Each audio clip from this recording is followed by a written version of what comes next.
Hey guys, what's up? In today's video, we're going to be learning if doubled pawns can actually be a great asset. Or in other words, can double pawns be good? In today's video, you'll find that. So before we get started, please subscribe, like, and share with your other chess friends. Leave a comment down below because I would love to hear your feedback. Now let's get started for real. Okay, in this game, I am white and I'm a pawn or two down.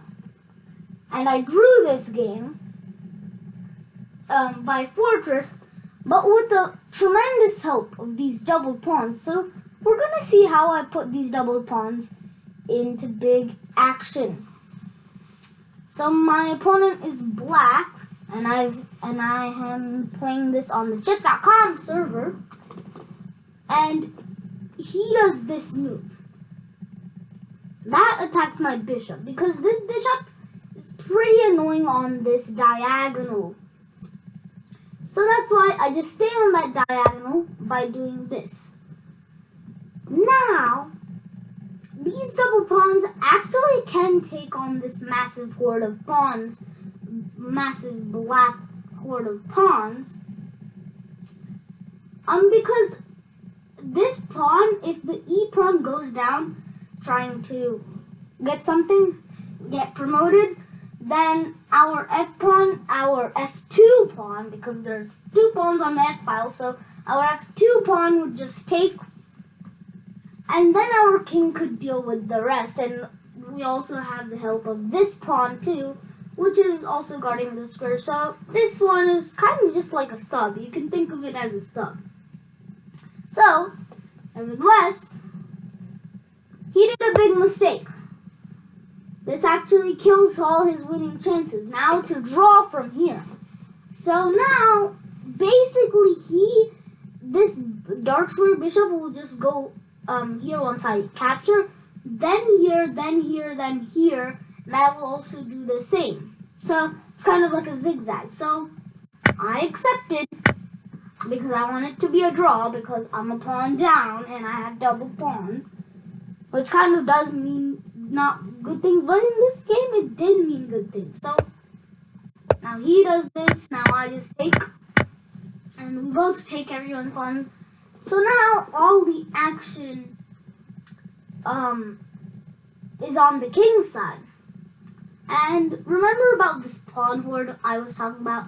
Well, yeah, now we have the bishop to help.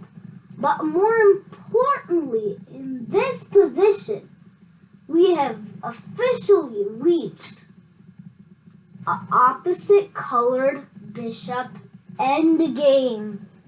And that is pretty good if you are the drawing side, if you want to draw the game. Because black can only cover dark squares because he only has a dark square bishop. And white can only do white squares. So, that is pretty good for us. And if these pawns were kind of here, well,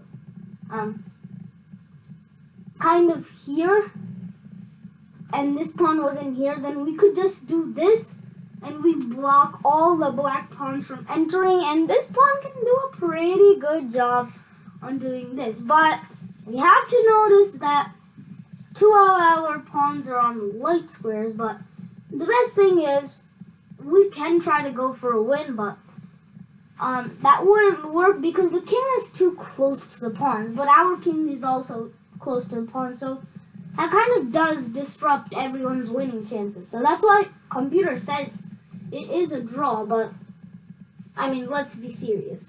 Computers see everything. So I do that because I just want to attack this pawn, and I just want to get this king block. Once trades happen, then I'll take this, and that is actually exactly what happened in the game. So My calculations were correct. Okay, bishop to c5. He attacks it. So I'm kind of pretty much forced to move my king either here or here. I chose this way. I just chose to go g2. That guards the pawn now. Now, h5, preparing to advance. And if I foolishly allow him to advance, then I'm doomed. Pretty much I'm doomed now. So that's why I block. And now he offers a trade. This kind of does disrupt all his winning chances now because he loses his advantage. So, I mean, once I take, he's kind of forced to take because he's also in check. I mean, and in this position, whoa. Yeah, in this position, if he doesn't take and do this, then I have a passer. I have a passer, and then I'm going to be playing for the win. I'm going to just fortify, just bring the king up here because it's on a dark square. And the promotion, and the good news is, the promotion is on a light square, so the light square bishop can guard the promotion square. I mean, once this pawn goes, or we can just find a reroute, or we can reroute. Okay, but that was a lot of drawings. So, king takes g5. And now bishop takes h4. And we can really do this. So, now the idea here is to guard this pawn. And then we have a fortress. And then we have a fortress. Our king defends, so if he does something like this, then after this we just guard, and this is pretty much a drawn endgame. I could also do like after king takes h3. I can sacrifice because it now it's a draw, because if he tries to take my pawn, then that's a draw, because only a lone bishop cannot checkmate. A lone knight can, but it's not forced. So that's why it's also a draw. But that's another useful trick. I could have drawn this like earlier, but the game went on for about 10 or 12 moves. So, bishop to e6, king e5, bishop to c8. Now we want to guard the pawn from here, from along, and we just don't, and there's no possible way to break through. I mean, yeah, he can do this, which he did, and then take this pawn, but this pawn is guarded, then if this pawn is guarded, then this pawn can never march down to the promotion square, which is also a light square. And this pawn can't, because the king is going to be here. So the king is just going to be shuffling here. That's the whole point if you're trying to make a draw. And yeah, this is how my double pawns were becoming an asset, because no matter which pawn you take, this pawn can never advance. So,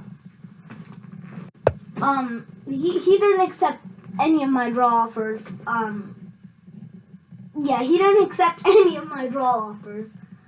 At the end, he actually offered me a draw, but and then I took it, because I thought there maybe if I blundered, then I could have done something bad. So that's why I just accepted the draw offer. But technically, I could have played the game for like 100 and millions of moves, but both of us would get tired, and it was a 5-minute game, plus a 5-second increment, so the game would take like literally forever, so that's why I just hit the draw button. Okay, g4, just protecting the pawn, and all these moves moves are just shuffling the bishop around, protecting the pawn. And he took this pawn, but you cannot do anything about this pawn. And this is the best part if you're in an opposite color bishop endgame. The defending side cannot guard the pawn. Cannot guard the pawn from advancing one single bit. And if this king was here and my king was here, then I'd actually have to sacrifice and then just guard this pawn for all eternity. Just shuffle back while his king will try to outdance me and get it, and then I'm just done for after this pawn. And also this pawn can promote, so I'm also doomed in that position too. He maybe can run earlier, but king e3, just guarding the pawn. King e5. Now, I could have just stuck a long, but what he could have done is this. And then I would have to actually disconnect and guard it from another angle, which actually kind of does form a rectangle. But I was starting to get worried about this idea,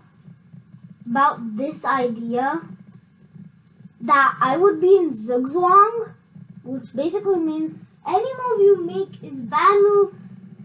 So basically the whole point is just to get and guard this square, because this is the only square that I'm shuffling back to.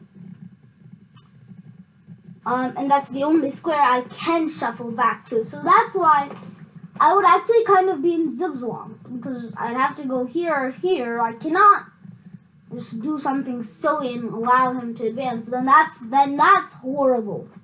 And that's horrible for me. But it still may be a draw with perfect play. But the game ends in like 3 moves now. So bishop to c8, just rerouting my bishop to b7, and then guarding the f3 pawn, the most important light square pawn, the only light squared pawn on this chessboard. King to d4, bishop b7, king e5, bishop e4. It's guarded by the pawn also, so he cannot take. And now he can never stop me guarding this pawn. Now I'm just long. I have so much space. I have literally the whole, like part of the king side and all of the queen side. I have that much space to protect this pawn. And he can never break through. This bishop's not helping because it can't really go here. So at this position, he offered me a draw. We shook hands and we left. And yeah, the game was a drew. I drew a lost game, which Stockfish says black could have won this, but it all comes down to that rook trade move. The move he wanted to trade rooks with. And I'm just going to show you that move right now. Rook c7. No. Yeah, rook c3. Now I can just trade. And I'm a happy duck. It's drawn now. And you can view computer analysis. I'm going to post the PNG in the description below. So if you want to analyze this game for yourself, you can. I recommend you start your analysis on black to move and move 34, because that's almost all the action starts. Or you can do black's move and 33, but it's your choice. I have also created a Lichess study on just this game, so I've also posted that in the description. So I'll see you in the next one.